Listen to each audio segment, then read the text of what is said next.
ಮಾಂಸಾಹಾರ ಬ್ಯಾನ್ ಆಗಿರುವ ಪ್ರಪಂಚದ ಏಕೈಕ ನಗರ ಇದೇ ನೋಡಿ. ಪ್ರತಿಯೊಬ್ಬರ ಆಹಾರ ರುಚಿ ಮತ್ತು ಅಭಿರುಚಿಗಳು ವಿಭಿನ್ನವಾಗಿ ಇರುತ್ತವೆ. ಅದರಲ್ಲೂ ಆಹಾರ ಅಂತ ಬಂದಾಗ ಸಸ್ಯಾಹಾರಿ ಹಾಗೂ ಮಾಂಸಾಹಾರಿ ಆಹಾರ ಪದಾರ್ಥಗಳಿವೆ. ಇದರಲ್ಲಿ ಕೆಲವರು ಶುದ್ಧ ಹಸಿರು ತರಕಾರಿಗಳಿಗೆ ಆದ್ಯತೆ ನೀಡಿದರೆ, ಇನ್ನು ಕೆಲವರು ಊಟಕ್ಕೆ ಮಾಂಸಾಹಾರವೇ ಬೇಕು ಅನ್ನುವರು ಇದ್ದಾರೆ. ಆದರೆ ಈ ಒಂದು ಜಿಲ್ಲೆಯಲ್ಲಿ ಮಾಂಸಾಹಾರ ಆಹಾರವನ್ನೇ ನಿಷೇಧಿಸಿದ ವಿಶ್ವದ ಮೊದಲ ನಗರವಾಗಿ ಪ್ರಸಿದ್ಧಿ ಪಡೆದಿದೆ.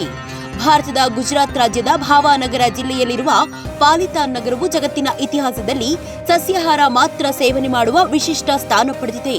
ಸದ್ಯ ಈ ಸುದ್ದಿ ಸೋಷಿಯಲ್ ಮೀಡಿಯಾದಲ್ಲಿ ಭಾರಿ ವೈರಲ್ ಆಗಿದ್ದು, ಈ ಬಗ್ಗೆ ಜನರು ಮೆಚ್ಚುಗೆ ವ್ಯಕ್ತಪಡಿಸಿದ್ದಾರೆ. ಗುಜರಾತ್ನ ಭಾವನಗರ ಜಿಲ್ಲೆಯಲ್ಲಿರುವ ಒಂದು ಸಣ್ಣ ನಗರವು ಮಾಂಸಾಹಾರವನ್ನ ನಿಷೇಧ ಮಾಡಿದ ವಿಶ್ವದ ಮೊದಲ ನಗರವಾಗಿ ಪ್ರಸಿದ್ಧಿ ಪಡೆದಿದೆ. ಯಾಕಂದ್ರೆ ಈ ನಗರದಲ್ಲಿ ಮಾಂಸಾಹಾರವನ್ನ ಮಾರಾಟ ಮಾಡುವುದು, ಖರೀದಿಸುವುದು ಮತ್ತು ಸೇವಿಸುವುದನ್ನ ಕಾನೂನಿನ ಮೂಲಕ ಸಂಪೂರ್ಣವಾಗಿ ನಿಷೇಧ ಮಾಡಲಾಗಿದ್ದು, ಯಾರು ಕೂಡ ಸೇವನೆ ಮಾಡುವಂತಿಲ್ಲ. ಹಾಗಿದ್ರೆ ಇದಕ್ಕೆ ಕಾರಣವೇನು?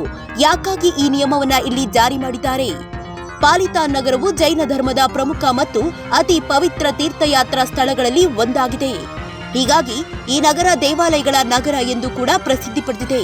ಇಲ್ಲಿ 900 ವರ್ಷಗಳ ಇತಿಹಾಸವಿರುವ 800ಕ್ಕೂ ಹೆಚ್ಚು ಸೂಕ್ಷ್ಮ ಕೆತ್ತನೆಯ ಜೈನ ದೇವಾಲಯಗಳಿವೆ.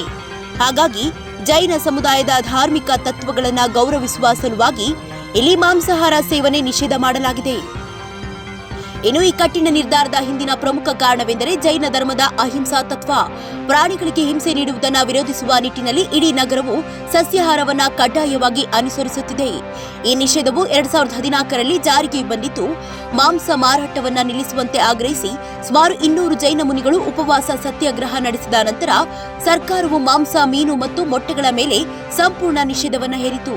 ಮಾಂಸಾಹಾರ ಮಾತ್ರವಲ್ಲದೆ ಇಲ್ಲಿನ ಅನೇಕ ಜೈನರು ನೆಲದಡಿಯಲ್ಲಿ ಬೆಳೆಯುವ ಈರುಳ್ಳಿ, ಬೆಳ್ಳುಳ್ಳಿ ಮತ್ತು ಆಲೂಗಡ್ಡೆಯಂತಹ ಬೇರು ತರಕಾರಿಗಳನ್ನು ಸಹ ಸೇವಿಸುವುದರಿಂದ ದೂರವಿದ್ದಾರೆ. ಈ ನಗರಕ್ಕೆ ಭೇಟಿ ನೀಡುವ ಪ್ರವಾಸಿಗರು ಢೋಕ್ಲಾ, ಕಂಡವಿ, ಖದಿ, ಘಾಥಿಯಾ ಮತ್ತು ದಾಲ್ ಡೋಕ್ಲಿಯಂತಹ ಗುಜರಾತಿ ಸಸ್ಯಾಹಾರಿ ಖಾದ್ಯಗಳನ್ನು ಸವಿಯಬಹುದು. ಜೋಳದ ರೊಟ್ಟಿ ಮತ್ತು ಟೊಮ್ಯಾಟೊ ಗ್ರೇವಿಯಾದ ಸೇವ್ ಟೊಮ್ಯಾಟೊ ನೋಶಾಕ್ ಇಲ್ಲಿನ ಮತ್ತೊಂದು ಜನಪ್ರಿಯ ಭಕ್ಷ್ಯವಾಗಿದೆ. ಸದ್ಯ ಈ ನಗರದಲ್ಲಿ ಮಾಂಸಾಹಾರ ಆಹಾರವನ್ನೇ ನಿಷೇಧ ಮಾಡಲಾಗಿದೆ.